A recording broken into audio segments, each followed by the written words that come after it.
Hey y'all, Josh Muha here. So, springtime is already coming to an end and summertime is finally getting closer, so I'm excited. Now, that also means that it's time to get cars like my 84 Trans Am and my 72 Mustang getting ready for the summer. But before I do, you're gonna probably ask me, why is the dashboard gone? Well, apparently, there was something else that I failed to mention for what I'm going to be doing with this car.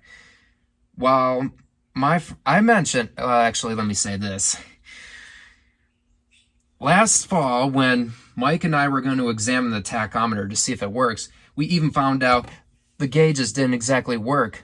So we just were digging into it and then found out what was really wrong with it. So,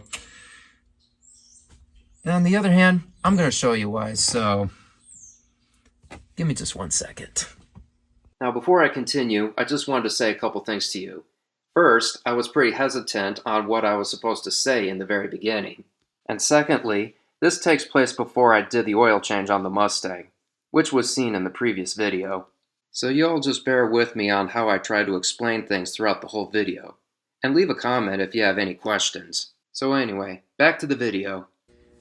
So there you have it, my instrument cluster already out of the dash, because here's the reason why my gauges don't work. Because if you look at the back, there's the circuit board, but if I bring you up closer, right about here, those copper strips that you see right here, they've been deteriorated.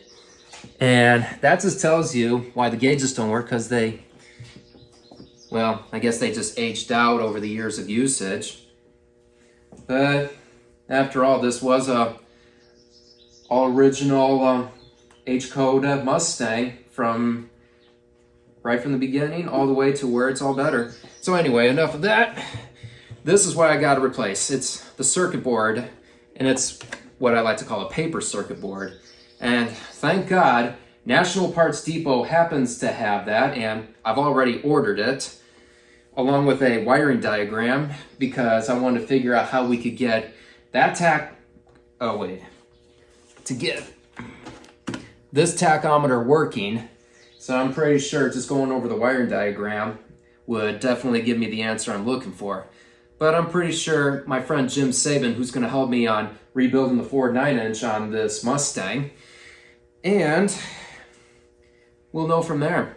So I'm just going to work on getting this thing cleaned up, and then I'm going to start tearing up the circuit board.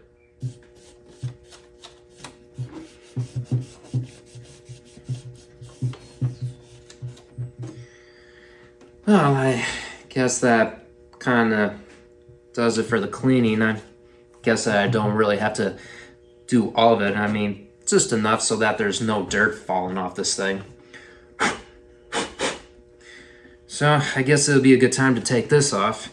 Now, I'm a little crooked, but hang on. Let me just move this table over here so that you can see it. My phone's already sitting at a pretty awkward place, so I'm just gonna try to work with it from here.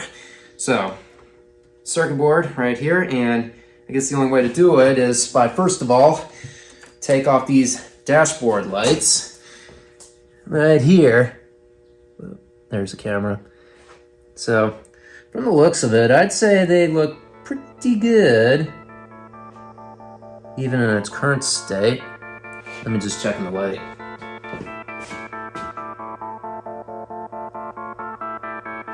Oh yeah, they seem to be okay. So I'm just gonna see if I can map these out, because I think they're just all about the same. See, there's a number on them as well. So let me see if I can just take these off.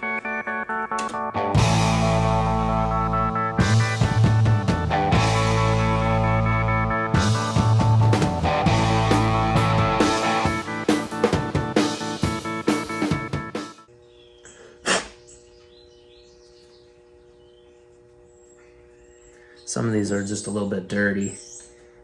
So I'll just go at it as easy as possible. Well, gently as possible, that is.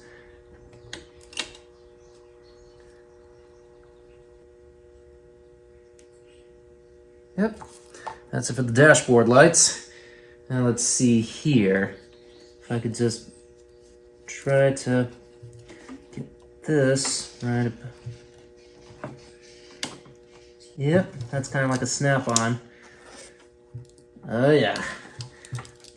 Come together nicely. Oh yeah, you can tell that here.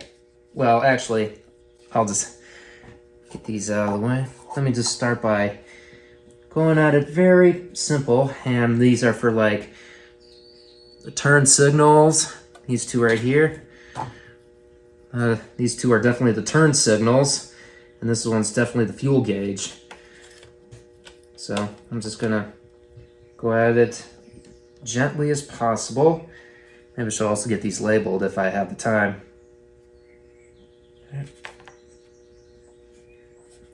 That's right turn signal. This is fuel gauge. And this one is left turn signal. And of course I got this right here, so I guess the only thing I need is this. Yep. I've got this little nut driver, and it's a 5/16. It is. So I guess the only thing I can do is be a little more articulate, but also try to go at it carefully as possible. Yeah, sure enough, it does move, so it's not seized up. Just going to go at it very gently and slowly.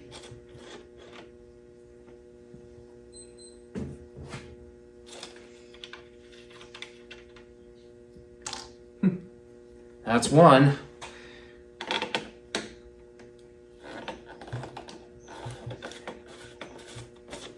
And that's two. Perfect. Now let's see if I can just try to get this thing off without being too jerky about it. Just a little bit of group there. There's that. Perfect. All right, I'm just gonna put these right here so they don't get caught. There's turn signal.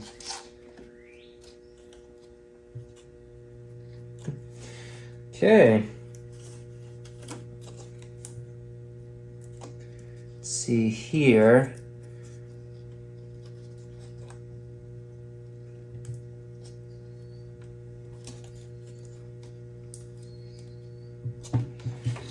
Trying to see if I could find a little something on here.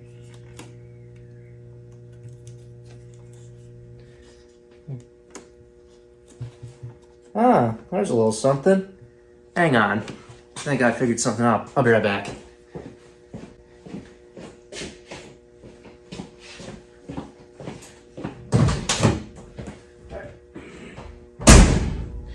There's a little nut right here holding this little transistor, I think. So I've got my 1/4" nut drive. Let's see if that fits. And on second thought, I'm gonna need something a little smaller. So I'll be right back.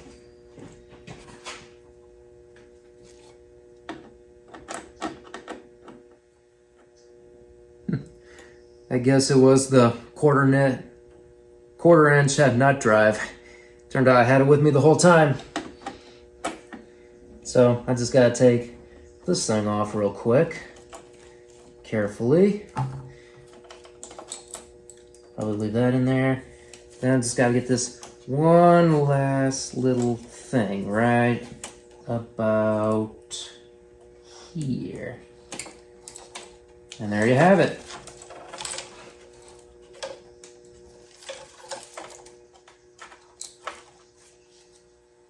Yep, there you have it. Yep, there you have it. Sir, old circuit board dash already taken out. So let me go get the new one real quick. I'll be right back. Turned out I left the box in the car because I knew I was going to work on it. So here's this thing right here. Yep. Brand new. Looks so mint. Yep. Copper strips still remain. So this is going to be quite a interesting project. So pretty sure it's going to be like this, considering how this is laid out, because I'm kind of using the old one as part of a template so I get a good idea how this thing's going to be mounted.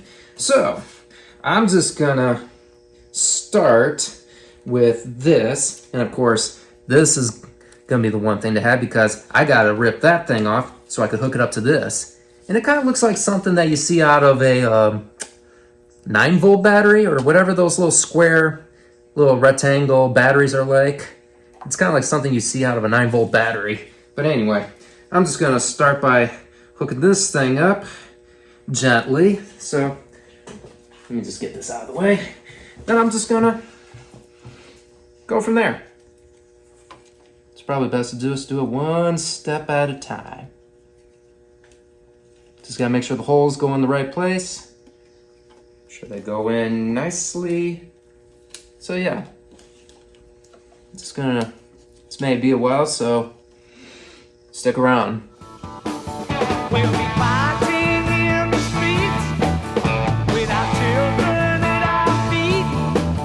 And tomorrow's the day worship will be gone. And the man who spurred us on.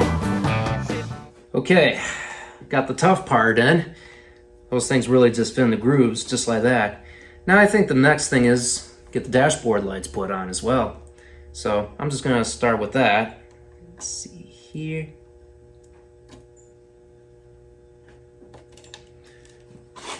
I will just see if I get it in the right groove. So here we go. Now, as I'm going through this, you'll notice that there's some little contact points. Those little brass ones right about where my fingernail is. If that thing hits the copper, that means you'll have contact, like electrical contact. So as long as those things touch that, you'll get the lights on as well. And of course, that does the same for this little doohickey right here, where these little nuts go in. So I'm just gonna put these on so that I don't forget.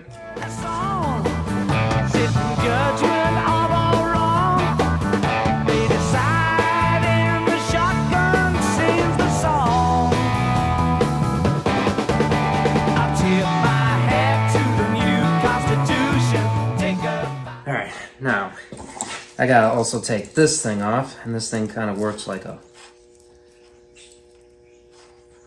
Yep, this may be well. Just want to make sure this thing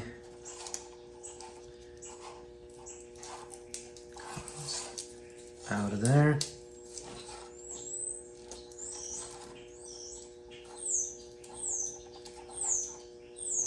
Okay, finally got it out. Looks intact.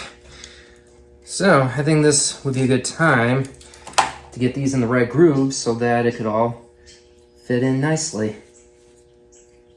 Of course, I'm pretty sure it goes like this, considering this is usually folded. Fine. I guess this thing did look pretty good back in '72 when this thing was brand new. So, pretty sure it's going to be set like this because this is going to have to be folded.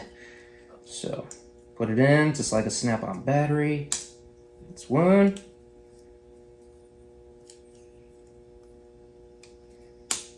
Two. And put this thing on.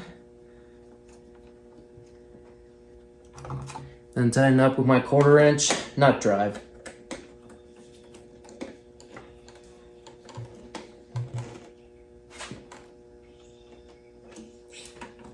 Yep, it's on nice and tight. Of course. Oh boy. I better check on this. Oh yeah, that thing is broken. I mean, the light bulb is fine, but this thing that's on there, that's gonna be an issue if it's ever gonna stay on. I may have to get a new one of these. So, see what I can do about it. Every one of these is on nicely. Might have to get some new ones. I mean, they seem to be okay, but of course, I'm not too sure about how that thing's gonna work. Of course. Yep, these things are on there. These copper strips are on there. Should work out just fine. I think I'd like to hold on to this maybe as a little souvenir. So in case if this thing gives out on me, I could probably just get that taken care of. You know, as long as that thing is touching that, that copper section is touching that connector, it should be fine. Just as long as it's making electrical contact, because every one of these has already got electrical contact, except for the part where the connector goes in. So I think it's about that time to get this thing in the car.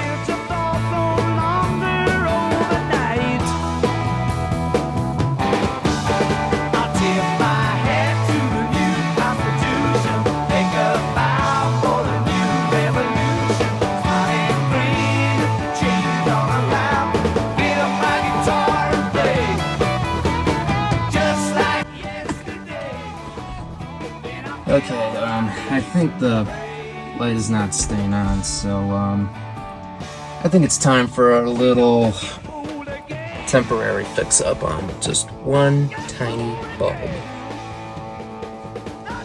Okay, so I got a little something that will help keep it in place. So I got some regular Scotch tape, like some clear one. Should work out just fine. I mean, this is only just temporary until I could get a new light that will go in. So anyway, time to get this thing hooked up.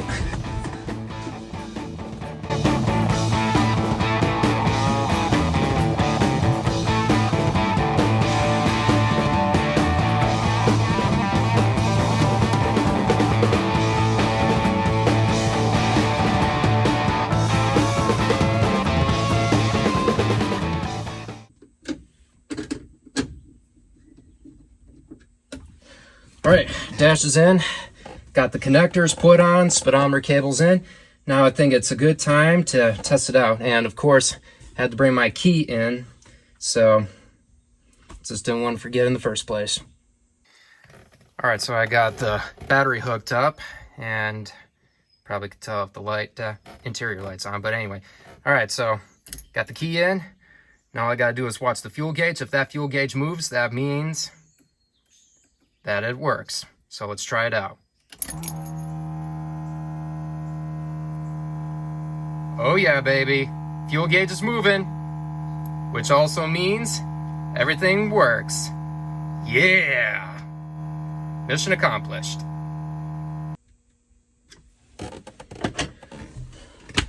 All right, I guess that does it for today on circuit board replacement. And feels good to finally have gauges that actually work.